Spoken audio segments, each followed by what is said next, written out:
risky run, resulting in Steve Watson bringing him down for a penalty. And he stepped up to score his first goal since 2003. Ironically, it was against West Brom in the same competition. And it was 2-0, 4 minutes into the second half. Theo Walcott passing for Ali Adier to score his second goal.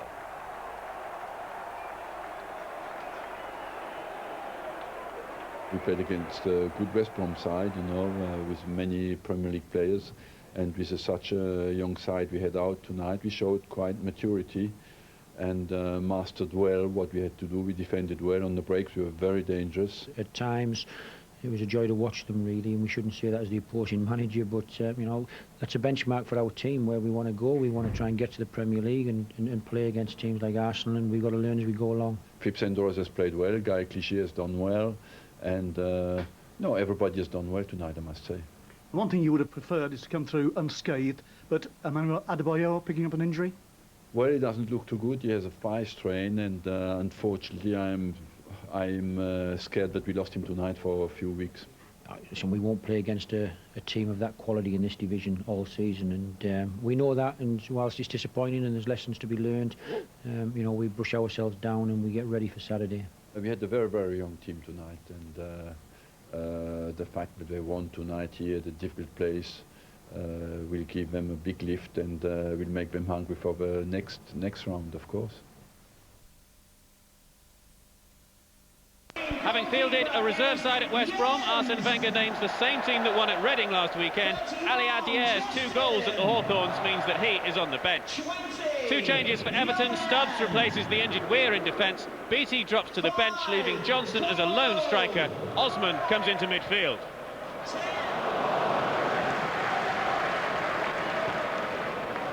Everton looking to break with Johnson.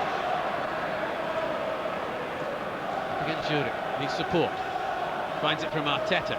2 in the middle waiting for the cross. Not being prevented by the goalkeeper, Lehmann, from going behind for a corner. Came off Fabregas. Arteta takes the corner kick. And in by Tim Cahill. Everton take the lead with their first meaningful attack of the match. Just like Aston Villa and Middlesbrough before them, the visitors have taken the lead against Arsenal. The corner from Arteta. Well, it hit Cahill in the chest, didn't it, and then fell kindly for him. He was able to just poke it past Lehmann.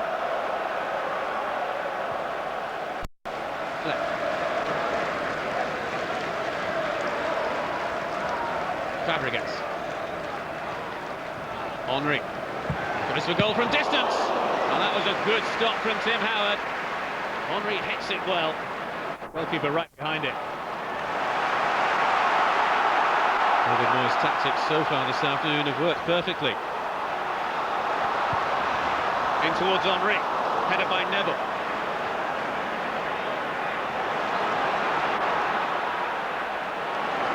Arteta really battling and battling far too much for it there, and Arteta may very well find himself cautioned here. Gallas most certainly did not like the challenge. This is the reason. Arteta getting clear. Gallas in front of him. That's a bit silly from the Everton man. And then he left his foot in. The referee is still trying to keep the 2 players apart. And it's a yellow card for Mikel Arteta. The first yellow card of the afternoon. Gallas's reaction will also, it appears, earn him a yellow card. And it may very well be that led to the anger from the Arsenal defender.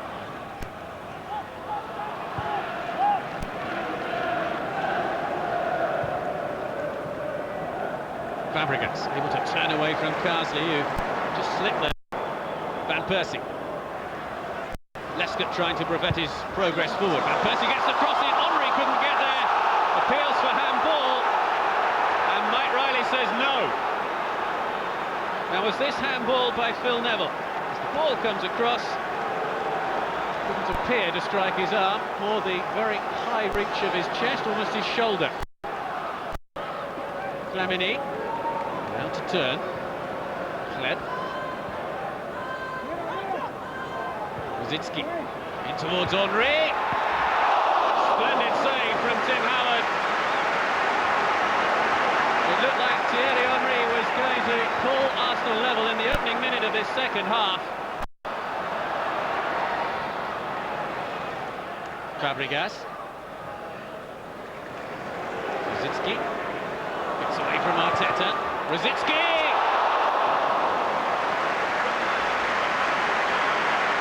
Thomas Rosicky looking for his first Premiership goal for Arsenal. He scored already in the Champions League, and this was mighty close. Earnest discussions on the Arsenal bench.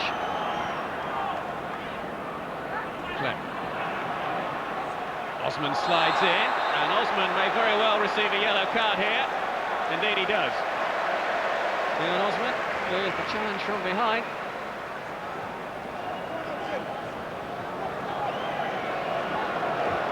It's Van Persie's turn this time to try and find an equaliser for the home team. Van Persie hit Cahill. Howard diving to his right, but it was off target from Rosicky. How close is this? Well, it was certainly pulling in towards Howard's goal.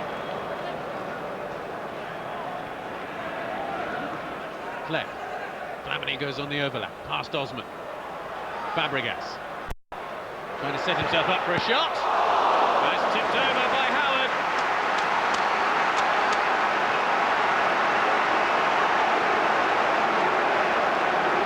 Howard preventing another Arsenal shot. Arsenal's 11th corner of the afternoon.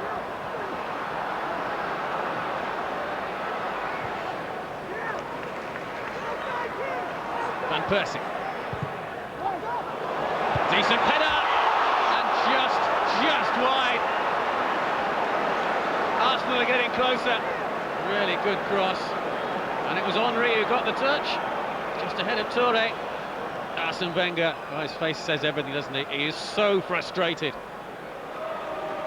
Rosicky, challenged there by Carsley, who claims that he got the ball. Referee says that he got the man.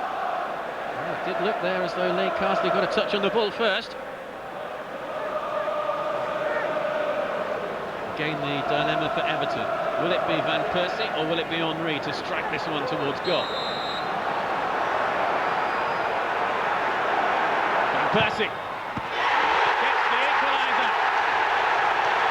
And at last, Everton's resistance has been broken. They must have been fearing that the equaliser was never going to come. It has come from Robin Van Persie. Howard got a hand to it, couldn't keep the ball out. Here's Simon Davis. Nobody in support, he's going to have to go on his own. Osman. Arsenal have left Andy Johnson all alone on that far side. It's Johnson, goes down in the area, and this time he does not win a penalty kick. David Moyes says that time is up. Mike Riley disagrees, and David Moyes has been sent from the touchlines.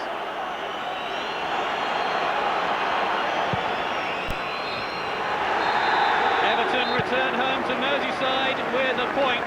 Arsenal 1, Everton 1.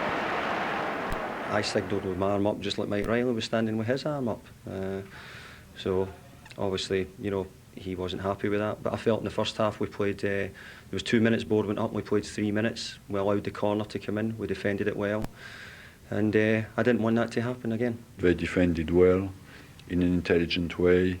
And the only thing I can say negatively is that they overplayed a little bit gaining time, you know, and goal kicks, free kicks every time somebody stands in front of the ball to cut our rhythm down. The fact is that it is frustrating for us, and I think as well for the fans, because the fans come here to see a nice game, and that's not really what their intentions are. It's a credit to the lads, like, you know, Mikel Arteta, Tim Howard, Phil Neville.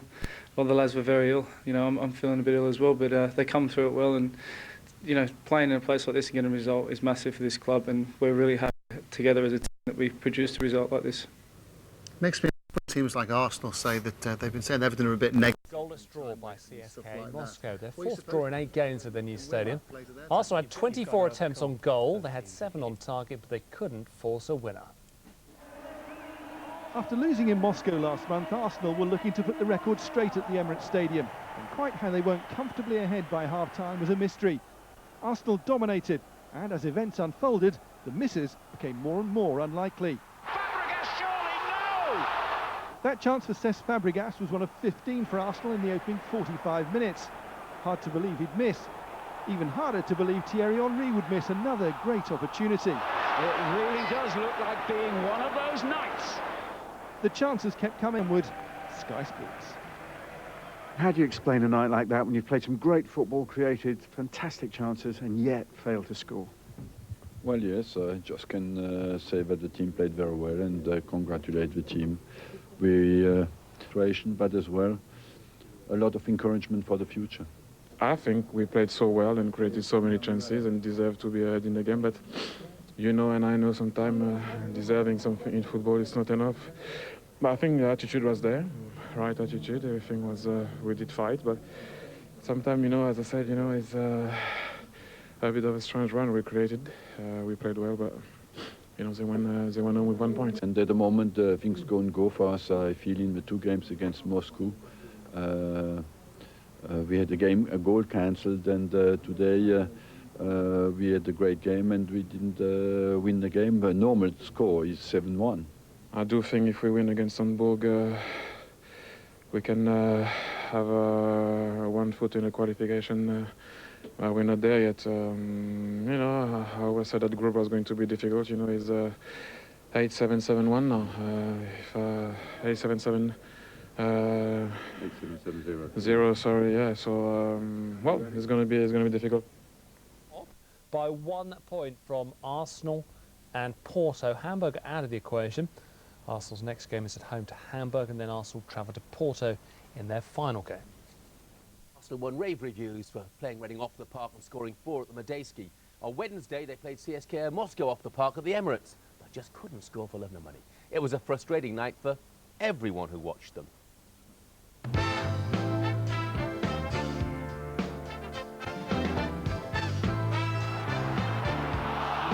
He's missed another opening. Still 0-0 at any time now. I expect Arsenal to score. Oh, it would have been a magnificent goal. He's put it wide, he's missed the target.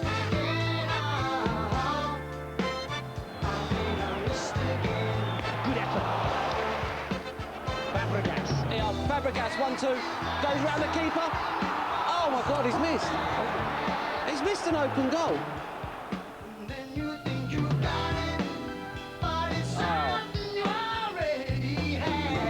He puts Van Persie in, keeper comes out and he slides it past him. It could be 10 already. Yeah, they're in again. Henry to the byline, he pulls it back. Oh! I don't believe that. Oh no, my God. Oh no. He's 3 yards high, he can't miss.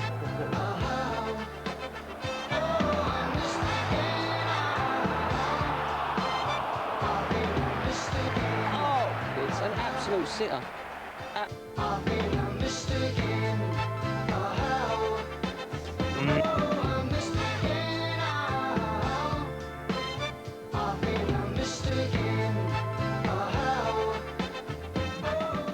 Did you have to look at the morning papers the next day to make sure it really was 0-0?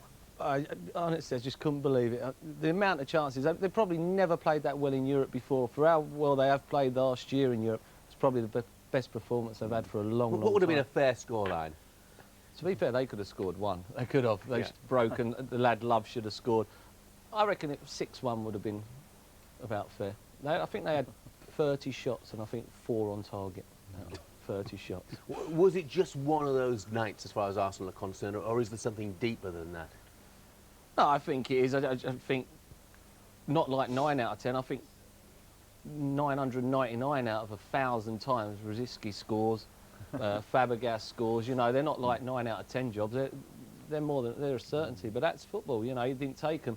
You know, probably come West Ham on Sunday, they'll probably get 1 chance and they'll win 1-0, and that's just the way it is.